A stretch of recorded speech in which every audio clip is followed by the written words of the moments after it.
welcome to Marine Gardens at Coral World. My name is Trisha. I'll be talking for the presentation. Once again, please remember to keep your voices down when the sea lions are out here. A lot of people out here, we don't want it to get very loud and overwhelming when they're out here, so please keep your voices down. In just a few minutes, you're going to, or actually probably right now, you're going to see two of our South American sea lions. We have 4 male South American sea lions here at Coral World, all between the ages of 5 and 6 years old at this time. They are from Uruguay, South America, and what was happening out there, there was competition with the fishermen in that area. The sea lions and the fishermen are going for the same fish, and the sea lions were going into the nets to try to get fish out because the fishermen were overfishing the area. So the government was asked to step in, and what they did was rescue a bunch of the animals just to get them out of that area, decrease the population without having to destroy the animals. So our animals started first in Thailand, and they learned to be search and rescue animals, which means if you guys were out in the middle of the water and you were drowning, our animals could come pick you up and bring you safely to shore. So that was something that they learned in Thailand. They've been here at Coral World for 2 years now. We're very, very happy to have them, and they are going to come out at this time. Up front here we have Omar. Omar is our smallest sea lion at the time. He is 304 pounds. And then coming over here to your right-hand side, we have Romulo, who is our second largest at 307 pounds. Now these animals are both male South American sea lions and a fully grown male South American sea lion who weigh between 500 and 700 pounds. So and they are fully grown. So these guys are only about half the size of what they will be when they are as big as they're going to get. A lot of people will ask us how we train our animals. We make use of something called positive reinforcement. Basically that means we reward good behavior and we ignore bad behavior. And the most basic thing they learn as very young sea lions is something called a hand target.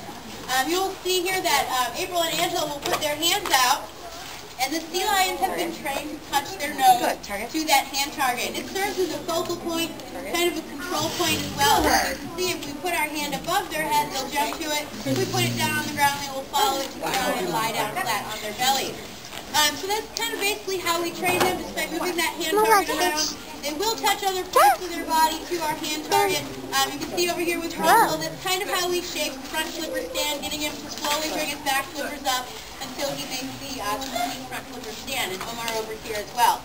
So that's just a little bit of how we train them. We train them for 3 main reasons. There are 3 reasons why we train animals in human care. The first one is for physical fitness.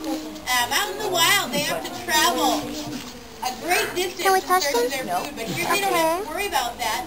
So they lose some of that physical activity by not searching for their food. So what we do is train them behaviors that get them physically active, get them moving around, basically anything that's going to keep them in a good physically fit shape so that they don't get overweight and unhealthy. Right now these guys are eating about 100 pounds of fish in a week. And sea lions, by nature, like to sunbathe and lay around and do nothing. So we have to train them to keep them active and keep them in shape. We also train them for husbandry training or medical behaviors. That's the most important reason that we train them. And that's basically so we can get a good look at them each and every day. Positions like this one right here allow us to look over their backside so we can check them over for any cuts or bites. As I said earlier, we have 4 male sea lions who all live in the same pool. From time to time they get territorial and they do get in fights. So we need to check them over, make sure they don't have any injuries or bites. Also, we can train an animal to lie calm and still while we draw blood voluntarily from a vein that runs in their back flipper. Now the key word to that is voluntarily, because when these animals are 600 pounds, if they don't want to lay here, they do not have to. We absolutely cannot make them. So it's really important that we work on them every day, make sure the animals are calm and comfortable, and then eventually we can stick a needle into their back flipper and draw blood voluntarily. We can also look at their bellies to examine their bellies once again for cuts or bites. If we had females that became pregnant, we could use this position to monitor the baby with an ultrasound. Also with our boys, we can take x-rays and ultrasounds of their internal organs if we ever needed to using that position right there.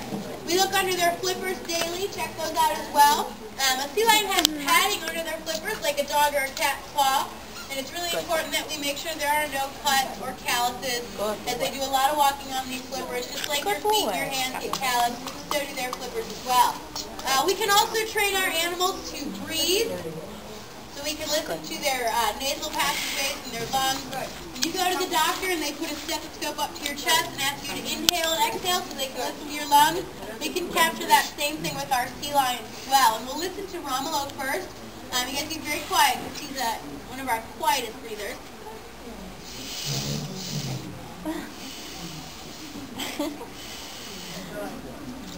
So I don't know if you guys got to hear that, but you may have seen that he takes really deep breaths in and out until he hears the word good from Maple, and he knows that he's done the right thing at that point. Now Omar over here takes this to another level, and he will breathe forward, and he also offers a little something extra in addition. Okay.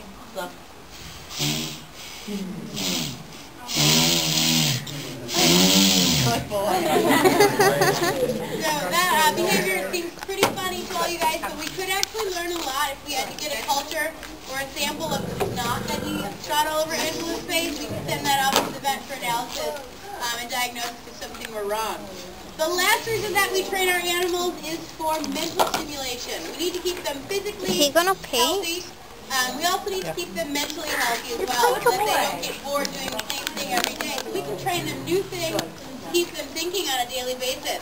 Now over here with Omar, to your left-hand side on the seat over here, we are going to work on his painting behavior. We have trained Omar and also another one of our sea lions to hold a paintbrush in their mouth, and then they will make contact with the canvas and make their own individual unique strokes. So you guys are going to see kind of how this goes with Omar over here. Now, a little bit of the breakdown of how you train this behavior. The first thing you're going to want to do is make sure the animal will hold the brush in his mouth. And you may notice that there is a little pencil-like thing through the brush, kind of like the training tool. If Omar were to get excited and drop the brush, it's not going to go down his throat. That extra pull in there helps prevent that from happening. Once Omar holds the brush consistently and comfortably in his mouth, we can introduce him to the canvas. And then what we can ask him to do is have him target to the canvas, and target basically means touch. So we want him to target the canvas with the paintbrush, and then eventually he'll start offering different swipes and strokes on the canvas, and that's what we're going to reinforce, because we want him to move his head from side to side, basically do any kind of thing. It's kind of up to him. It's his own creativity that creates these paintings. So anyway, this is Omar is painting this. If you guys are interested in this painting right here, we do have some of Omar's paintings available in our gift shop. The gift shop that's located at the front of the park. Very, very nice. Green and yellow. If you guys are interested in purchasing this canvas or any of the other ones that Omar or Remil has painted, these paintings are available in the front as you exit the park. The proceeds from you purchasing the painting goes back to the sea lions. So if you guys are interested in that, please check those out before you